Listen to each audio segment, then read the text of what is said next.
Espace TV, le 22h.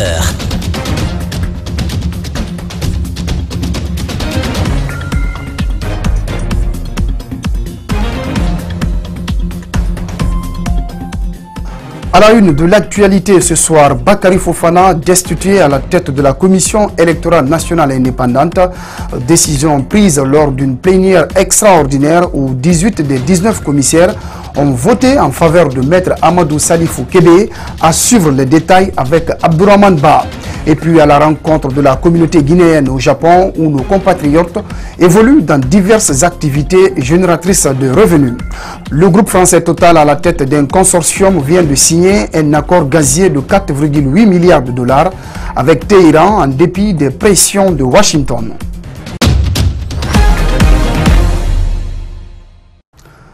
Bonsoir à tous, merci de nous rejoindre au compte de ce journal. À l'entame, réunis en plénière ce mardi, les députés ont adopté à la majorité absolue le nouveau règlement intérieur de l'institution. Il faut dire que ce nouveau règlement remplace l'ancien qui nécessitait des amendements, des projets de texte concernant la CENI ou encore les comptes publics de l'État seront examinés lors des prochaines plénières. La CENI concentre l'actualité ce soir, c'est officiel. Bakary Fofana est destitué de ses fonctions de président de la CENI à l'issue d'une plénière extraordinaire tenue ce mardi au siège de l'institution. Il est remplacé par Maître Amadou Salifou Kébé qui a bénéficié du vote de 18 commissaires sur 19 en sa faveur et qui était jusqu'ici directeur du département des affaires juridiques.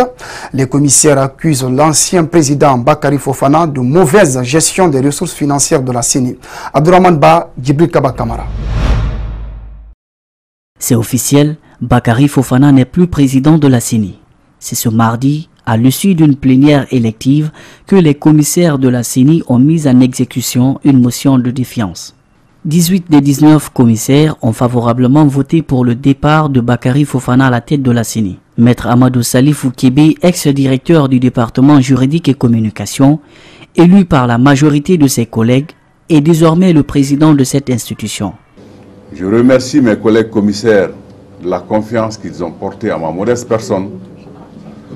Je reste à leur disposition et je sais qu'ils sont à ma disposition depuis qu'on a commencé à travailler ensemble. Le président de la CENI n'est pas le potentat, n'est pas celui qui donne des ordres irrévocables, mais c'est lui qui exécute la décision collégiale de l'ensemble des commissaires. Cette destitution était prévisible. Depuis quelques semaines, les commissaires de la CENI tentaient de faire signer à Bakary Fofana un ensemble de revendications restées sans suite.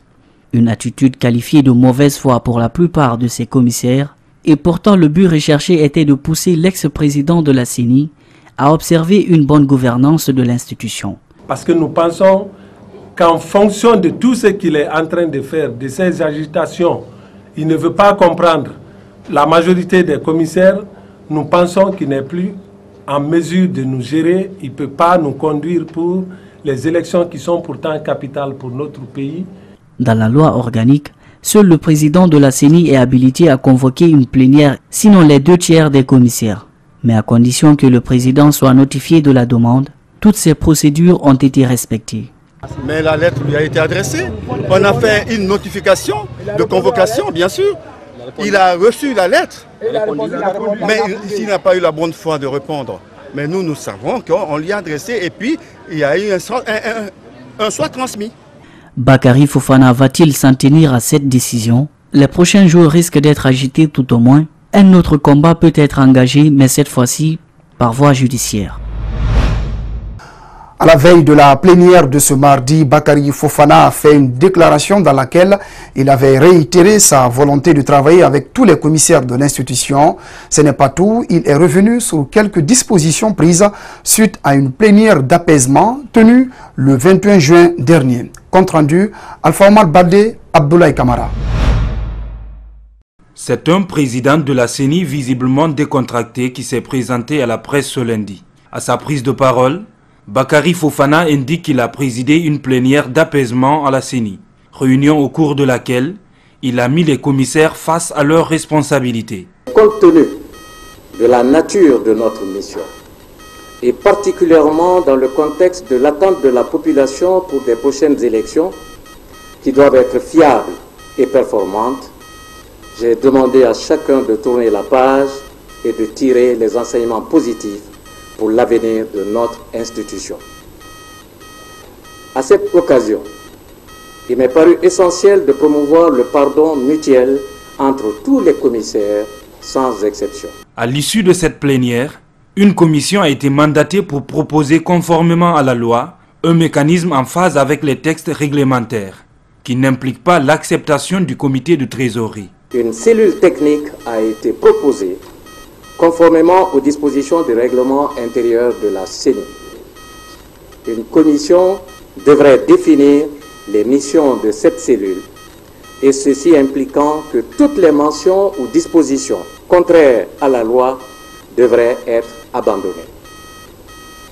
Nous sommes surpris et étonnés de l'explication donnée à cette main tendue en affirmant que j'aurais accepté le comité de trésorerie et que j'aurais également présenté des excuses.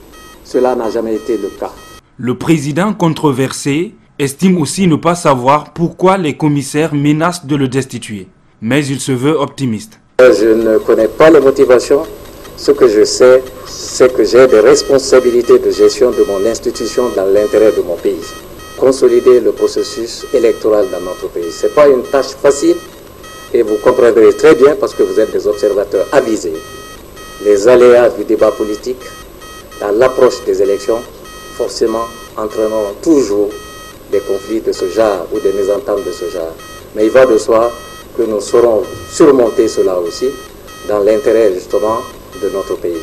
Rappelez que cette conférence de presse du premier responsable de l'institution électorale guinéenne intervient à la veille de la date annoncée pour sa destitution par les commissaires frondeurs.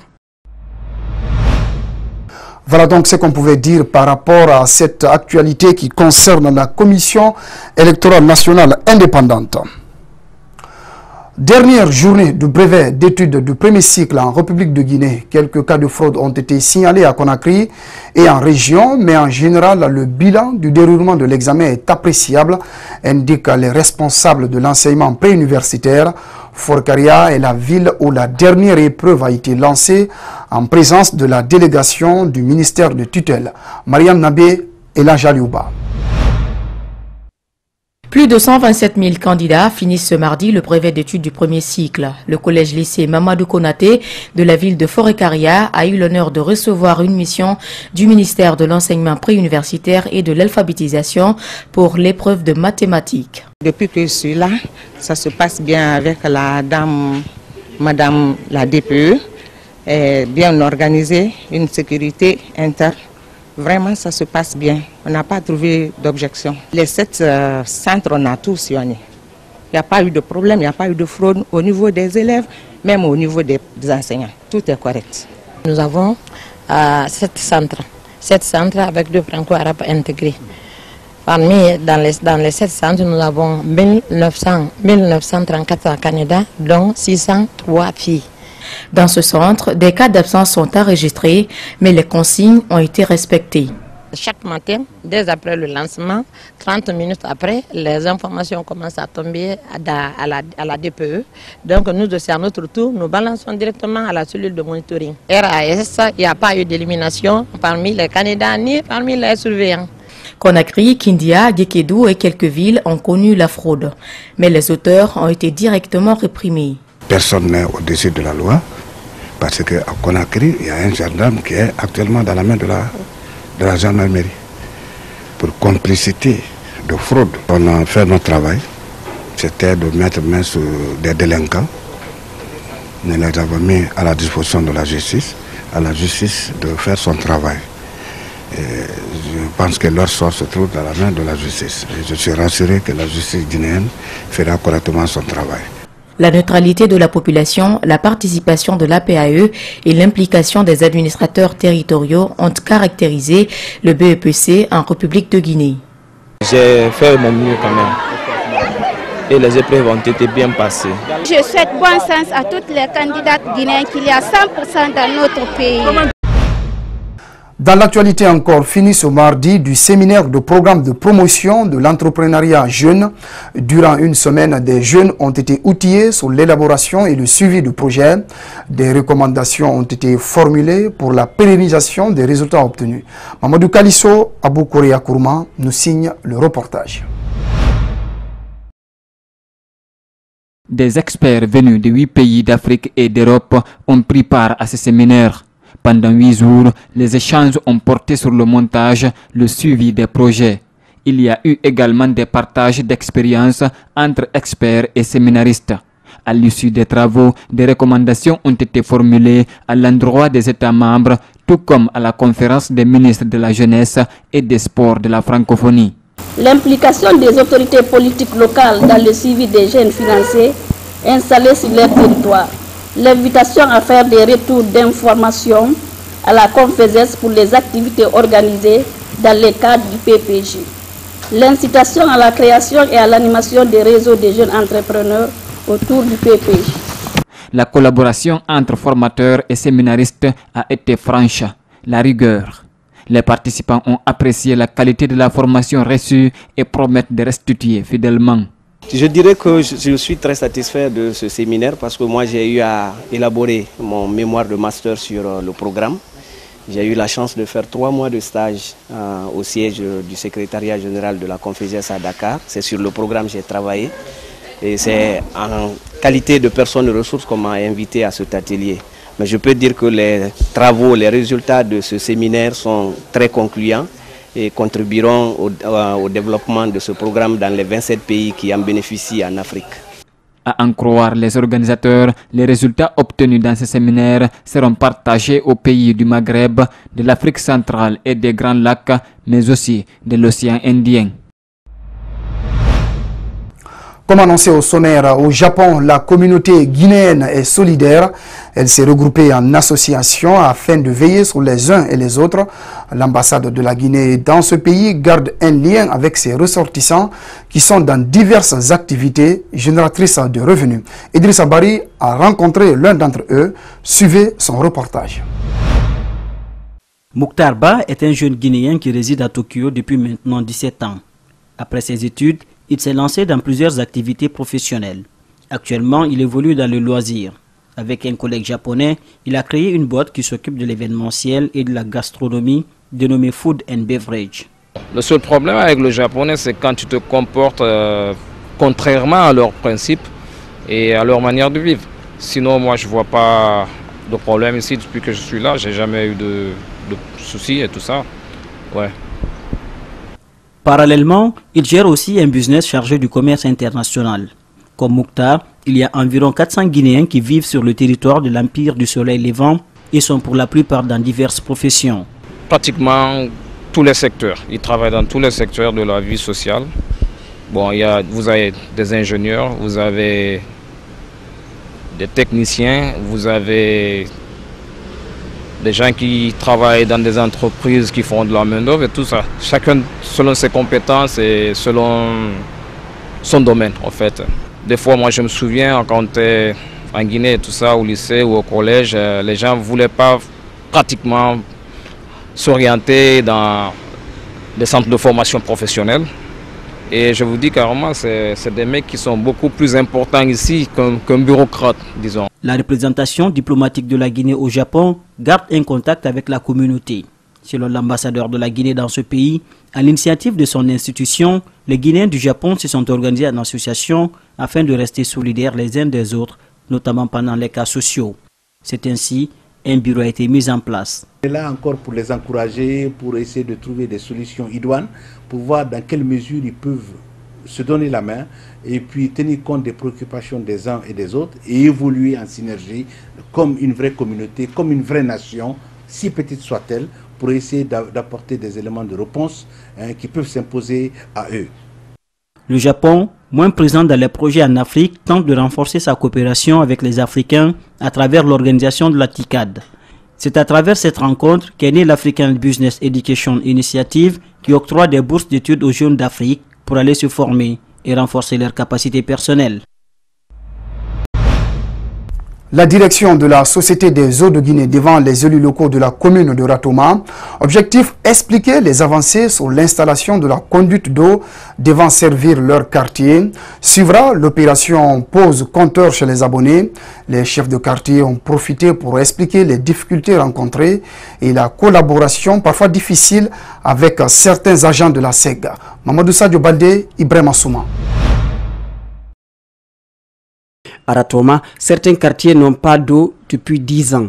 Les responsables de la société étaient venus expliquer la crise que traversait l'entreprise, annoncer ensuite la fin de ce calvaire à partir du mois de juillet. Cette conduite-là, elle est en renouvellement au moment où je vous parle. Ce projet, on l'a eu grâce à la coopération entre la Guinée et le Japon. Et avec la bénédiction, aujourd'hui, ces travaux-là vont finir à la fin de ce mois.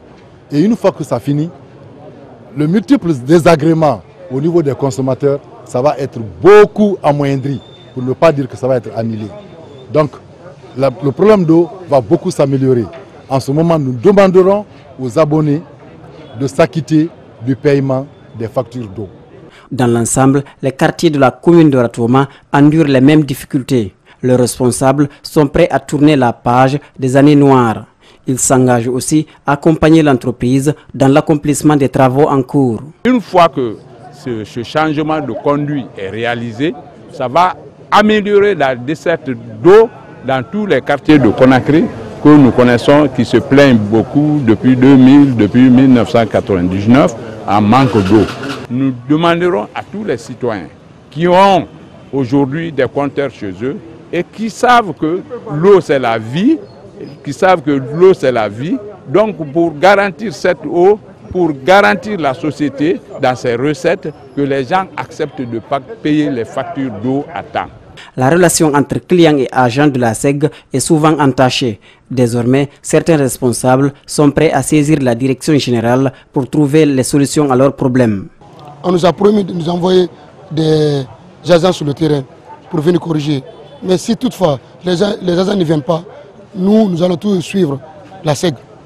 Nous allons encore répartir dans leur bureau, dans leur siège, leur expliquer le problème que nous vivons. Les communes de Dixine et Matam doivent aussi recevoir cette équipe pour la même sensibilisation. Le consortium SMB Winning déroule ses projets communautaires au sein des localités impactées par son exploitation minière. Les travaux de durcissement de la route des villages riverains sont en passe de finalisation. Une route d'une distance de 16 km. Le montant de la réalisation est chiffré à plus de 6 millions de dollars. Le consortium SMB Winning ambitionne fortifier cette approche communautaire pour le bien-être des populations de la zone de Bokeh. Reportage à Kadia Diallo, Ibrahima Souri 5 Souma. La SMB a contribué au désenclavement de plusieurs localités dans sa zone d'exploitation. Des grandes pistes sont construites traversant l'ensemble des villages impactés par le projet. Au-delà, l'entreprise a entamé des programmes de construction des routes durables à partir des dallettes modernes.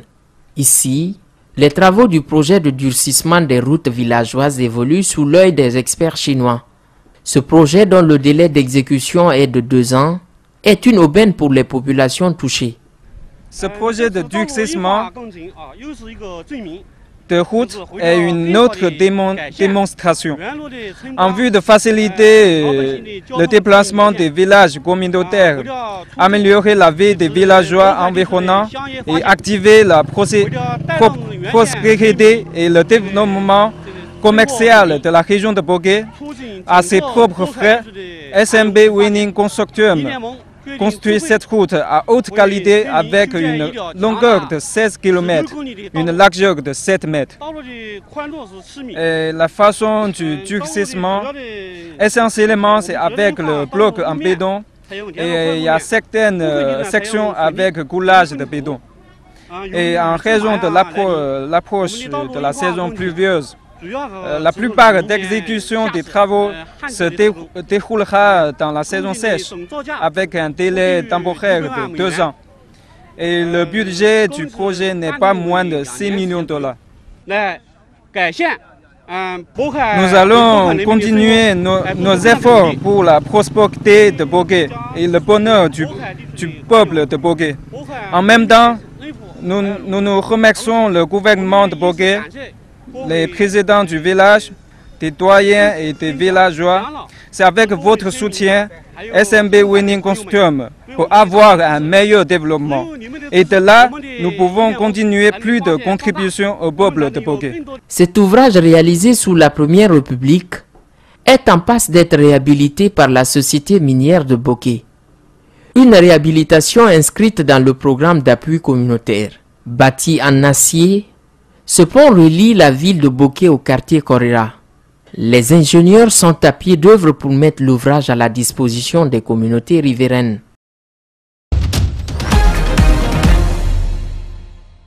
Voilà, c'était le journal de la rédaction. Merci à tous de l'avoir suivi.